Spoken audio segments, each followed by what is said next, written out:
Welcome to the Old Time Radio Westerns. I'm your host, Andrew Rhynes, and I'm excited to bring you another episode absolutely free.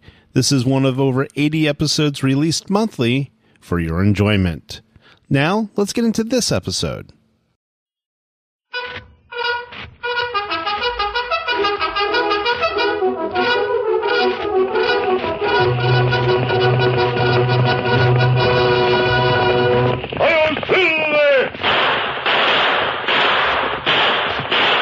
Fiery horse with the speed of light, a cloud of dust, and a hearty Hi-Yo Silver, the Lone Ranger.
Faithful Indian companion Tonto, the daring and resourceful masked rider of the plains, led the fight for law and order in the early western United States.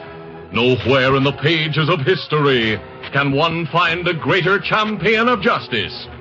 Return with us now to those thrilling days of yesteryear. From out of the past come the thundering hoofbeats of the great horse Silver. The Lone Ranger rides again. Come on, Silver. Let's go, big fellow. Hi-Yo Silver! Away!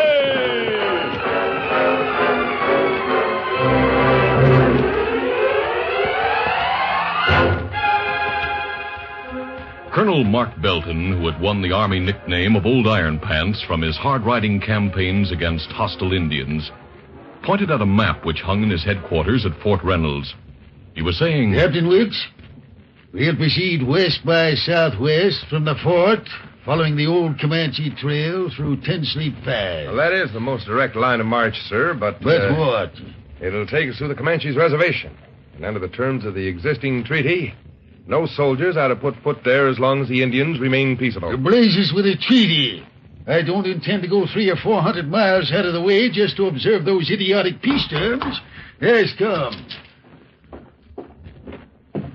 Major Hatfield's compliments, sir. Yes, Sergeant Rue. What have you to report? 8 new men just arrived at the fort, under the charge of Corporal Mark Smith, sir. What are they like?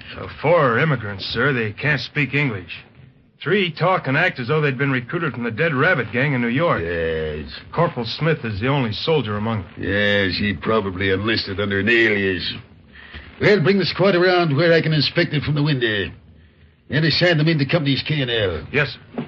Colonel, do you really mean to take those rookies on the march to Fort Greystone? Indeed I do. I'll make 'em break 'em in a hurry. Howdy! Right. Up! There they are, sir. Yeah, they look like the slats in an old picket fence. Right. Ho! Right. Hey! New corporal knows squad drill and carries himself smartly. He has an intelligent face.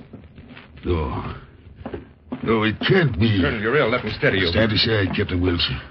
Why are you staring at Corporal Smith? Smith. That man is Mark Belton, Jr., my only son. Your son, sir? And he's in the ranks? The lily-livered coward should be in the dishonored grave from which President Lincoln spared him. Colonel, if you'll excuse No, me... Captain, stay and hear me.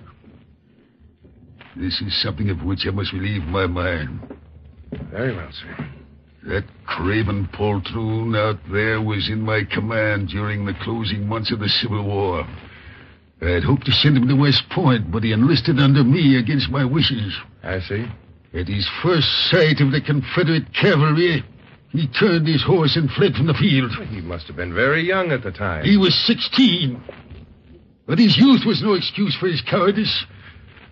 Drummer boys of 12 and 13 often distinguish themselves by their valor. Well, I was very much afraid the first time I went under fire. You didn't turn tail, but he did. Because I always felt that I was a father of every man in the regiment, I treated him as I would any other soldier. That was your duty. Mark Belton, Jr. was court-martialed and justly sentenced to death. But the president pardoned him. What happened then, sir? He was given a bobtail discharge. Colonel, your son is 5 years older now.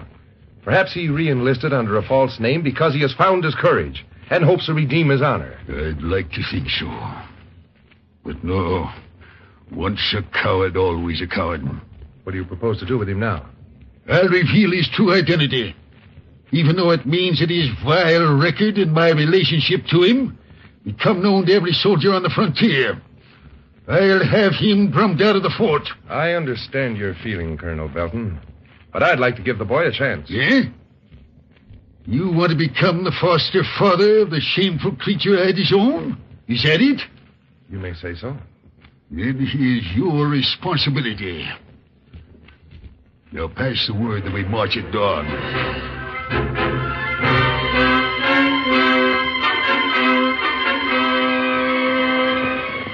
It was late on the following afternoon when Colonel Belton's cavalrymen and field wagons reached 10 Sleep Pass. The colonel's son rode in the advance guard under the direct command of Captain Wilkes. He kept to himself until the captain called him to one side. There, riding stirrup to stirrup, the commissioned officer and corporal were able to talk without being overheard by the others.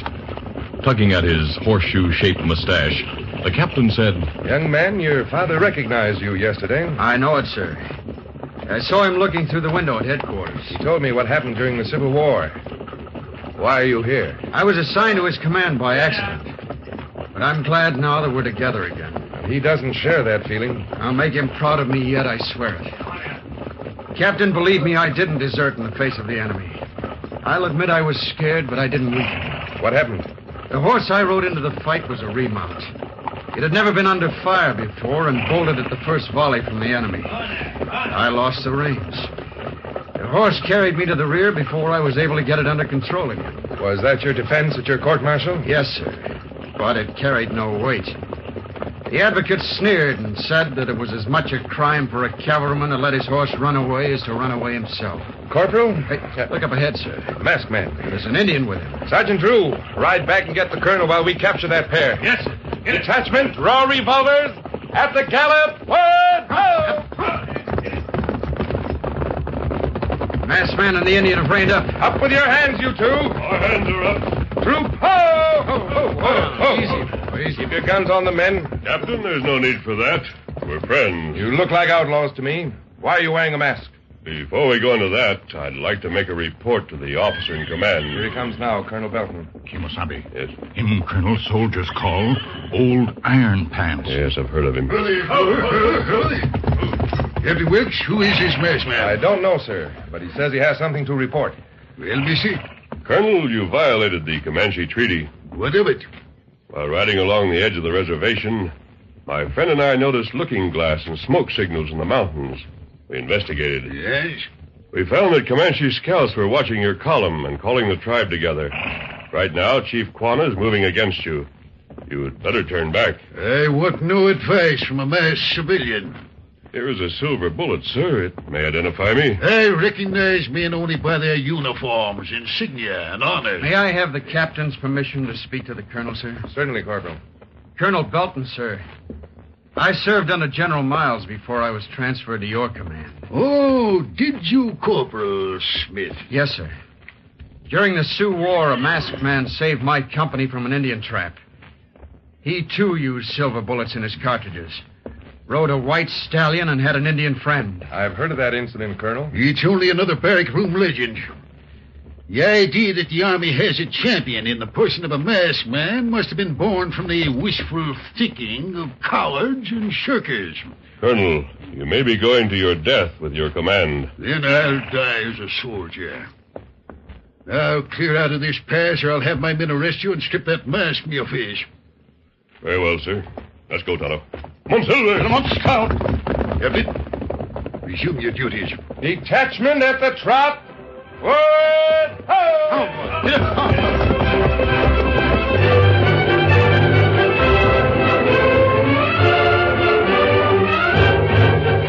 As the column continued its march, the Lone Ranger and Tonto raced on ahead of the advance guard. Soon they reached a broad valley from which they had entered the pass after discovering that there were soldiers in it. Out of the dead vegetation, which stood shoulder high in some parts of the lowlands, a score of painted warriors suddenly rose and blocked their way. Only two had firearms. They discharged their weapons wildly. The others let loose a flight of arrows. One iron-tipped shaft struck the cantle of the Lone Ranger's saddle, embedding itself in the leather-covered wood. Disregarding it, he brought Silver around in a tight half-circle and headed him away from the Indians and toward the heights overlooking the pass. Follow me, Tonto. Come on, Silver. Faster, big fellow. Get him up, Scout. At that moment, a horde of mounted Comanches swept down into the valley from the opposite slope. Turning, the Lone Ranger triggered a gun 3 times. He hoped not only to warn the soldiers, but to entice the Indians into a chase. But Chief Quanah's braves refused the bait. They rode on into the pass as the masked man and his friend reached the top of a cliff and drew rein. Tonto pointed toward the other end of Ten Sleep Pass. Look, Kemosabe. Plenty more Indian there. And ride in on soldier from behind. Soldiers in the rear guard see them. They'll open fire. And what we do? We can serve the troops best by staying here. Only 1 Indian out of 10 has a rifle. Their arrows would be deadly if they shot down into the pass from these cliffs. That's right. We'll use these rocks for cover and fight any attempt the Comanches make to flank the column and gain the high ground. Get out your Winchester.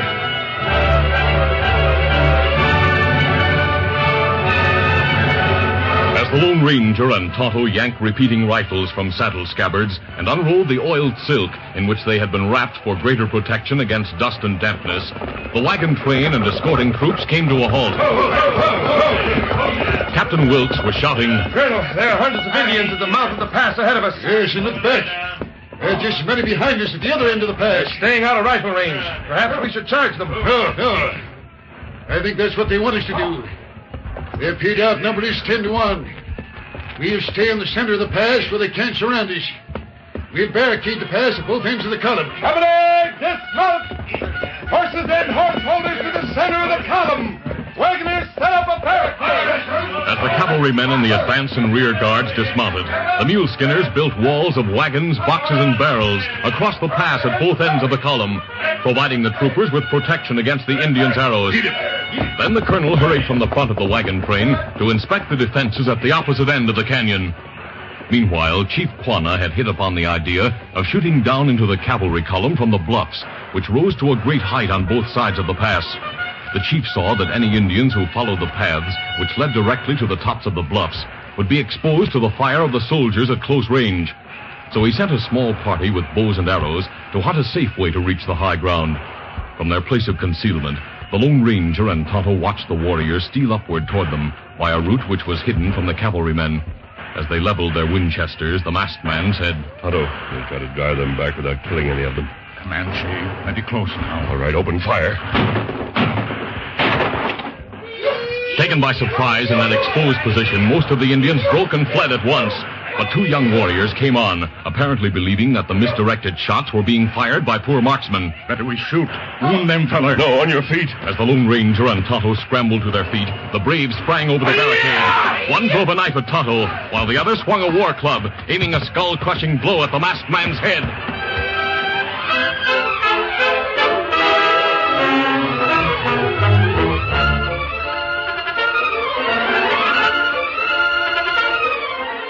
The curtain falls on the first act of our Lone Ranger adventure. Before the next exciting scenes, please permit us to pause for just a few moments.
To continue.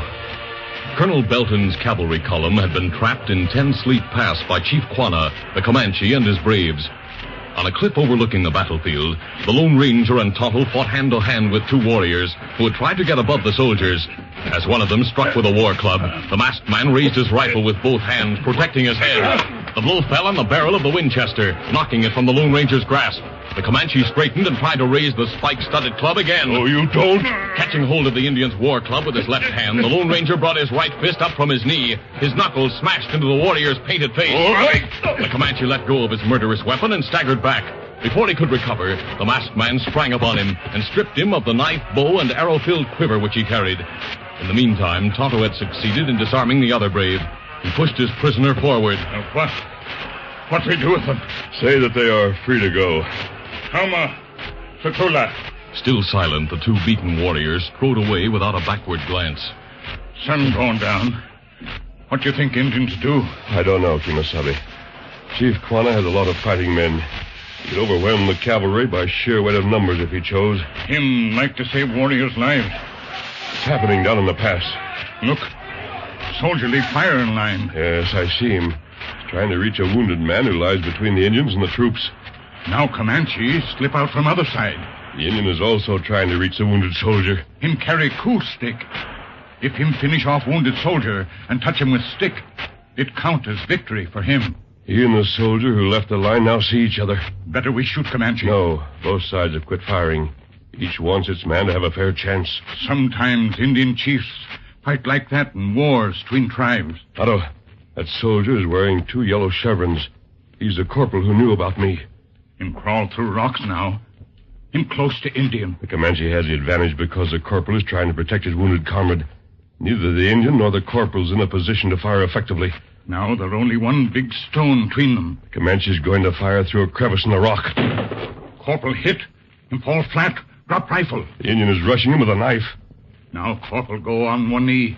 Him draw a revolver. They're fighting hand to hand. Corporal hold Indian's knife hand. Indian grab gun. The Indian is down. Maybe other Comanches shoot Corporal now. No, I doubt it. Chief Quanah has a high sense of honor and respects courage. Look. Corporal pick up other wounded man. Him stagger back to army line with them. The Indians at this end of the pass aren't raising a hand to stop him. Him safe now. Other soldiers help other fellas through line.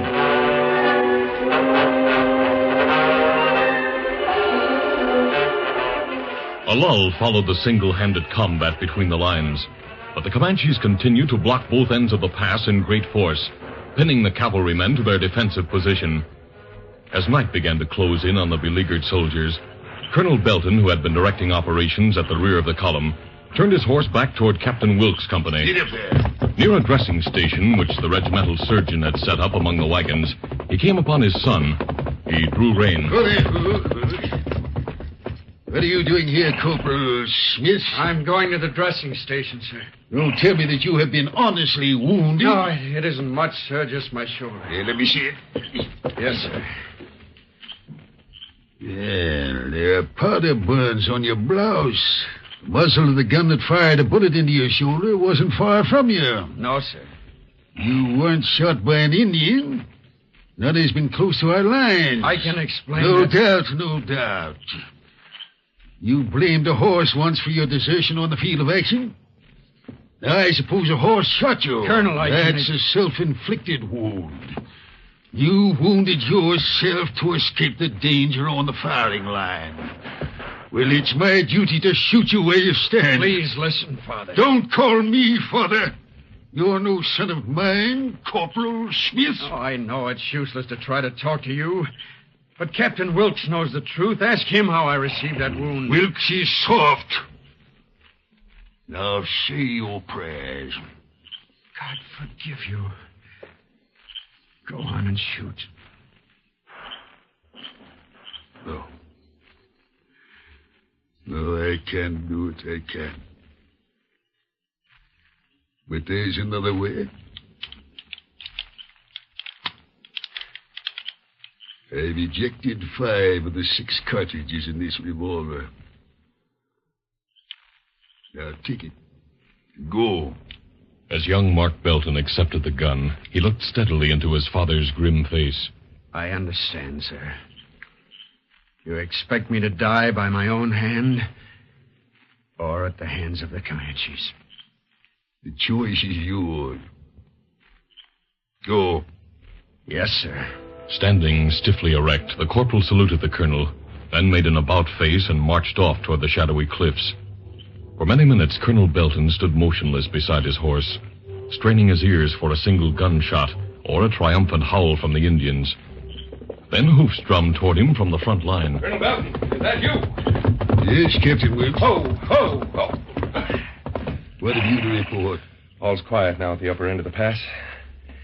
Have you seen your son? I have no son. And you don't know. Know what? While you were at the rear of the column, your boy rescued Sergeant Drew. What? The sergeant had been wounded and left behind when the advance guard was forced back. I don't believe it. It's the truth, sir. I saw what he did. In order to reach the sergeant, he had to meet one of Quanah's braves in single combat. Captain Wilkes, What's the matter, Colonel? I murdered my son. My son.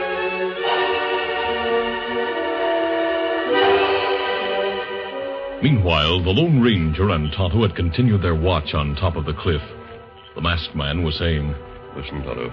Someone is climbing up the cliff. Him got boots on. Must be soldier. That's the corporal who knew about me. Come over here, Corporal. We're friends. It's you, mister. Yes. My friend and I have been guarding the high ground. I hoped I'd find you. What are you doing here? I was ordered out of the lines. This is what happened.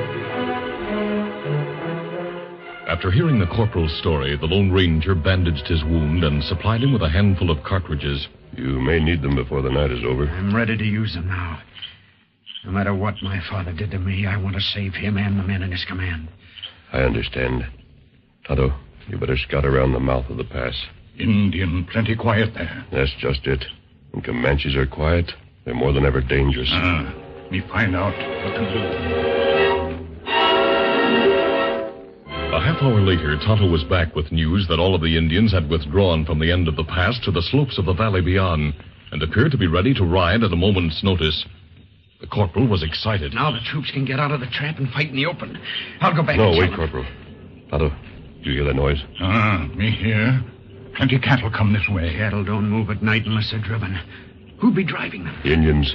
They've rounded up several thousand head of cattle, which the government recently sent to the reservation for food. What good'll the cattle do them in a fight? One of Quanah's favorite tricks is to make an attack behind a screen of cattle. You'll have the herd stampeded into the pass. If that happens... Then your father's command will be wiped out to the last man. Into the saddle, Tonto. Corporal, mount behind me. Steady, Silver. Easy, father. What we do? Go to the mouth of the pass. I have a plan. Come on, Silver. Let's come.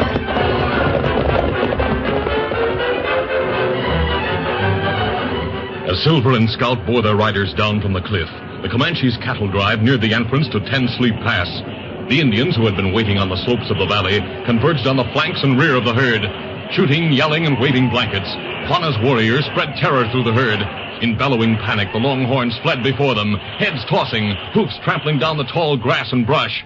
The stampeding cattle and their savage drivers were a half-mile away when the masked man and his friends reached the low ground. He was shouting, We'll fire the grass ahead of the herd. And let me down. I'll put a match to it. We haven't time to stop. Tonto, use your canteen to wet the loop end of your lariat. Then wad up the oil silk you had around your rifle and attach the rope to it.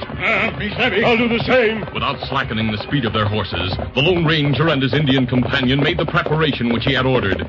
Then they touched matches to the balls of cloth and trailed them along behind through the tinder-dry vegetation. Soon 2 trails of fire marked their course. The corporal looked back. The grass is blazing halfway across the valley. Fire running cattle. The herd is gaining on us. Faster, Silver, faster. Get him up, Scout. Then the sudden gust of wind whipped out of the pass into the bottleneck of the valley, fanning the blazing grass. The twin lines of fire mounted, overlapped, and became a high wall of flame which raced back toward the onrushing cattle. Look! The herd is splitting! Some cattle turn back. Some head for high ground. The Indians are riding for their lives. Pull up. Pull, Silver, hold. Easy, steady, big fella. It'll be a long time before Quanah can reorganize his warriors. Now you've won, mister. The troops can move out of the pass now. Some come out now. That's the advance guard. There's Captain Wilkes and my father. Colonel, they're the masked man with Indian friend. He has a soldier on his horse. I'll get down now, mister. Mark! Mark, my boy, I thought May I have the captain's permission to speak to the colonel, sir? Permission. Son, from now on, nothing must stand between us. I'm as proud of what you did today as I am sorry for what I did. Sir, I only tried to live up to the name I bear. Now it's for me to try to live up to your name.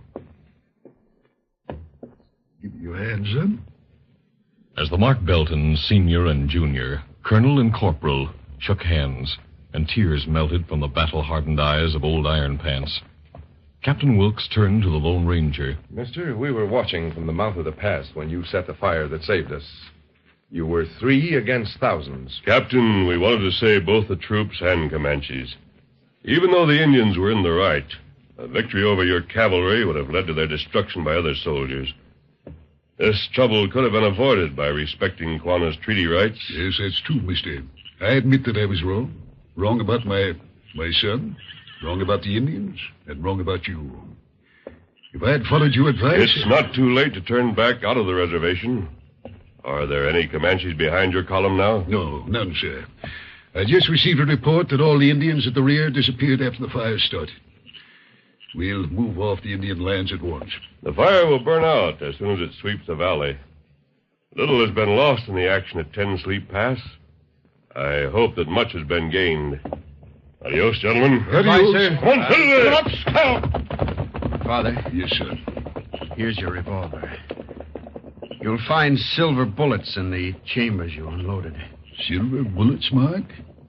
What do they mean? They mean that all of us owe our lives to the Lone Ranger.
This is a feature of the Lone Ranger Incorporated, created by George W. Trendle, produced by Trendle Campbell Enterprises, Directed by Charles D. Livingston and edited by Fran Stryker.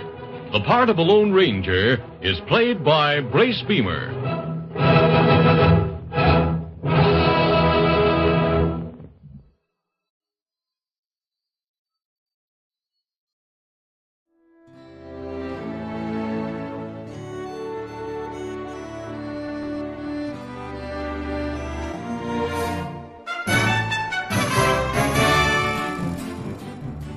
This has been a presentation of OTRWesterns.com, and we hope you enjoyed.